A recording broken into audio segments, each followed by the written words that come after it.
Practice of meditation. When aspiration is united to concentration, the result is meditation. When a man intensely desires to reach and realize a higher, purer, and more radiant life than the merely worldly and pleasure-loving life, he engages in aspiration, and when he earnestly concentrates his thoughts upon the finding of that life, he practices meditation. Without intense aspiration, there can be no meditation. Lethargy and indifference are fatal to its practice. The more intense the nature of a man, the more readily will he find meditation, and the more successfully will he practice it. A fiery nature will most rapidly scale the heights of truth in meditation, when its aspirations have become sufficiently awakened. Concentration is necessary to worldly success. Meditation is necessary to spiritual success. Worldly skill and knowledge are acquired by concentration. Spiritual skill and knowledge are acquired by meditation. By concentration, a man can scale the highest heights of genius, but he cannot scale the heavenly heights of truth. To accomplish this, he must meditate. By concentration, a man may acquire the wonderful comprehension and vast power of a Caesar. By meditation, he may reach the divine wisdom and perfect peace of a Buddha. The perfection of concentration is power. The perfection of meditation is wisdom. By concentration, men acquire skill in the doing of things of life, in science, art, trade, etc. But by meditation, they acquire skill in life itself, in right living, enlightenment, wisdom, etc. Saints, sages, saviors, wise men, and divine teachers are the finished products of holy meditation. The 4 stages in concentration are brought into play in meditation, the difference between the 2 powers being one of direction and not of nature. Meditation is therefore spiritual concentration, the bringing of the mind to a focus in its search for the divine knowledge, the divine life, the intense dwelling in thought on truth.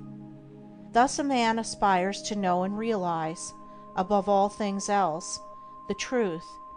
He then gives attention to conduct, to life, to self-purification. Giving attention to these things, he passes into serious contemplation of the facts, problems, and mystery of life. Thus contemplating, he comes to love truth so fully and intensely as to become wholly absorbed in it. The mind is drawn away from its wanderings in a multitude of desires, and solving one by one the problems of life, realizes that profound union with truth which is the state of abstraction. And thus absorbed in truth, there is that balance and poise of character, that divine action and repose, which is the abiding calm and peace of an emancipated and enlightened mind. Meditation is more difficult to practice than concentration, because it involves a much more severe self-discipline than that which obtains in concentration. A man can practice concentration without purifying his heart and life, whereas the process of purification is inseparable from meditation. The object of meditation is divine enlightenment, the attainment of truth, and is therefore interwoven with practical purity and righteousness. Thus, while, at first, the time spent in actual meditation is short, perhaps only half an hour in the early morning, the knowledge gained in that half hour of vivid aspiration and concentrated thought is embodied in practice during the whole day. In meditation, therefore, the entire life of a man is involved, and as he advances in its practice, he becomes more and more fitted to perform the duties of life in the circumstances in which he may be placed, for he becomes stronger, holier, calmer, and wiser. The principle of meditation is twofold, namely, 1. Purification of the heart by repetitive thoughts on pure things. 2. attainment of divine knowledge by embodying such purity in practical life. Man is a thought being, and his life and character are determined by the thoughts in which he habitually dwells. By practice, association, and habit, thoughts tend to repeat themselves with greater and greater ease and frequency, and so fix the character in a given direction by producing that automatic action which is called a habit. By daily dwelling upon pure thoughts, the man of meditation forms the habit of pure and enlightened thinking, which leads to pure and enlightened actions and well-performed duties. By the ceaseless repetition of pure thoughts, he at last becomes one with those thoughts, and is a purified being, manifesting his attainment in pure actions, in a serene and wise life.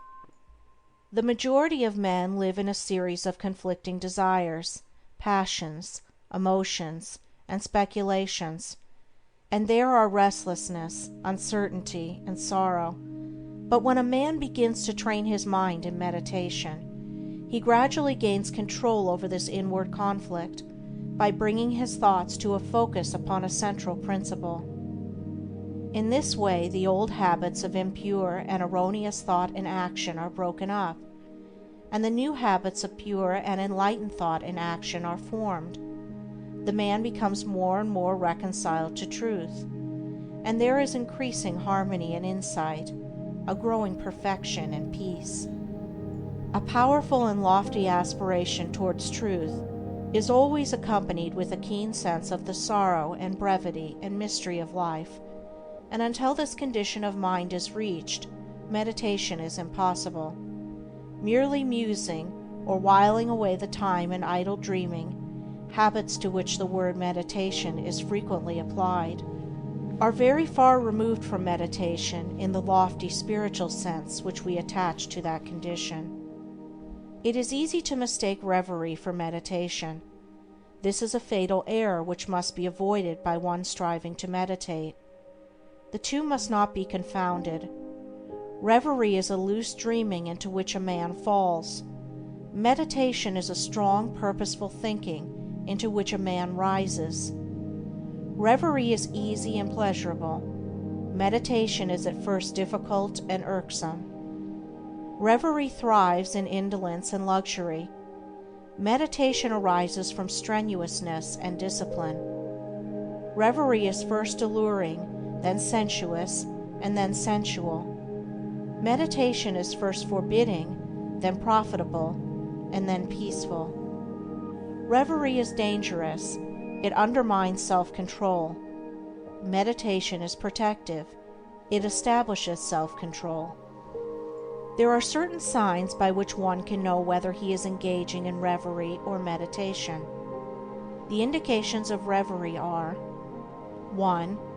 A desire to avoid exertion. 2. A desire to experience the pleasures of dreaming. 3. An increasing distaste for one's worldly duties. 4. A desire to shirk one's worldly responsibilities. 5. Fear of consequences. 6. A wish to get money with as little effort as possible. 7. Lack of self-control. The indications of meditation are: 1. Increase of both physical and mental energy. 2. A strenuous striving after wisdom. 3. A decrease of irksomeness in the performance of duty. 4. A fixed determination to faithfully fulfill all worldly responsibilities. 5. Freedom from fear. 6. Indifference to riches. 7. Possession of self-control. There are certain times, places, and conditions in and under which it is impossible to meditate, others wherein it is difficult to meditate, and others wherein meditation is rendered more accessible, and these, which should be known and carefully observed, are as follows: times, places, and conditions in which meditation is impossible. 1. At or immediately after Meals. 2. In places of pleasure. 3. In crowded places. 4. While walking rapidly. 5. While lying in bed in the morning. 6. While smoking. 7. While lying on a couch or bed for physical or mental relaxation. Times, places, and conditions in which meditation is difficult. 1. At night. 2. In a luxuriously furnished room. 3. While sitting on a soft, yielding seat. 4. While wearing gay clothing. 5. When in company. 6. When the body is weary. 7. If the body is given too much food.